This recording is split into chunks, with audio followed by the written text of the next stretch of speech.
The message hit my phone at 1:13 a.m. It was a photo. Blurry. Shot in the dark. But even in the dim hotel room light, I recognized her back. The familiar curve of her shoulders, the faint scar on her hip bone, pressed against a man I didn't know. My lungs forgot how to breathe. The sender's name at the top of the screen was Clara. I didn't know who she was, but below the photo she'd written just one sentence. "That's your wife with my husband." For a full minute I couldn't move. The room swayed, the walls breathing in and out. Beside me, our bed was empty, her side cold as it had been for 3 nights. She'd said she was staying late for a project deadline. I had believed her. Or maybe I had wanted to. I read the message again, then again, until the words carved themselves into me. My throat burned. Every memory, our wedding dance, her laugh in the kitchen, her sleepy murmurs, now felt like scenes from someone else's life. When the rage finally broke through, it wasn't loud. It was quiet, sharp, controlled, like a blade finding its purpose. Clara called the next day. Her voice was calm, too calm, like she'd rehearsed this 100 times. "I thought you deserved to know," she said. I could hear traffic behind her, a horn blaring, life moving on while mine froze mid-step. "How long have you known?" I asked. "A few weeks," she replied. "He leaves his phone around." I saw the texts, the photos. Her tone cracked slightly. "She calls him my love." That phrase ripped through me. My love. Words that once felt sacred now sounded contaminated. Clara and I talked for an hour. Not about revenge, not yet, but about details. How long it had been going on. Where they met. How they covered their tracks. Each word she said painted a clearer picture of my wife's double life. Before hanging up, Clara said something that stuck with me. "Do what you need to do. But don't let them think they broke you." For the next few days, I moved through life like an actor in a role I hated. At work, I smiled when I had to. At home, I cooked dinner and pretended I didn't notice her new perfume. The one she claimed a coworker recommended. She still kissed me goodnight, lightly, mechanically. Her lips no longer lingered. The betrayal wasn't in one single act. It was in everything she did after, pretending nothing was wrong. So I decided I'd stop pretending too. Clara and I met in person the following Saturday. She was sitting by the window of a small cafe downtown, dressed in black, her posture perfect. Her eyes were sharp, but there was pain hiding beneath. "You don't look like someone whose husband is a liar," I said. She smiled bitterly. "You don't look like someone whose wife is, either." We talked for hours. Not as victims, but as two people dissecting a crime scene, the crime being our misplaced trust.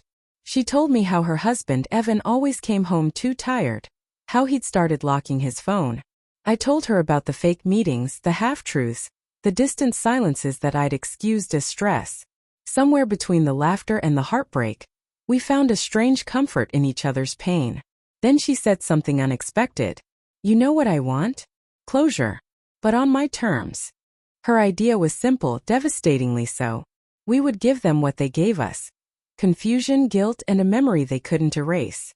So 2 weeks later, I invited my wife to dinner at a high-end restaurant. She arrived late, as usual, smiling faintly, her phone face down on the table.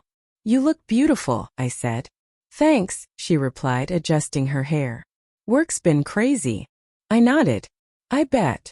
When the waiter brought the wine, I leaned back and said casually, "By the way, I ran into someone interesting recently." She froze. "Oh, yeah," I continued. "Clara. Evan's wife." Her face went pale. Her hand trembled, knocking her glass. "What did you say?" I smiled. "She's nice. Beautiful too. We've been getting along." Her lips parted, her eyes wide. You what?" "She told me everything," I said quietly. "About the hotel. About the texts. The photos." I leaned closer.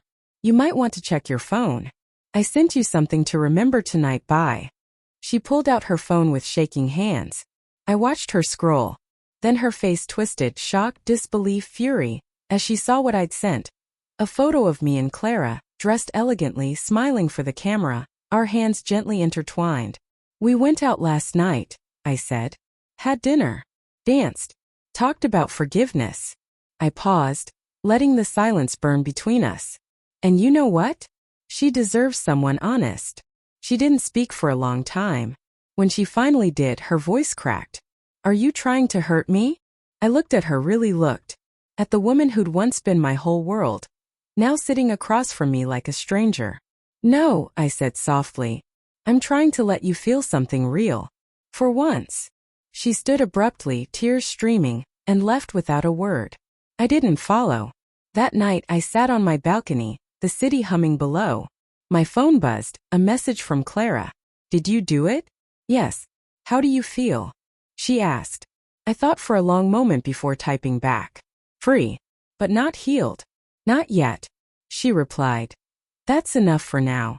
Weeks passed. My wife moved out. I didn't stop her. I didn't beg. Clara and I met again. Not for revenge, not for comfort, but to share silence. There was a strange peace in knowing we'd both survived the same storm. She looked at me across the table, eyes softer this time. Do you ever think we'll stop loving the people who broke us? She asked. I smiled faintly. Maybe not. But I think one day we'll stop letting them define us. Outside, the night was still. The world kept moving. And for the first time in months I felt like I might too.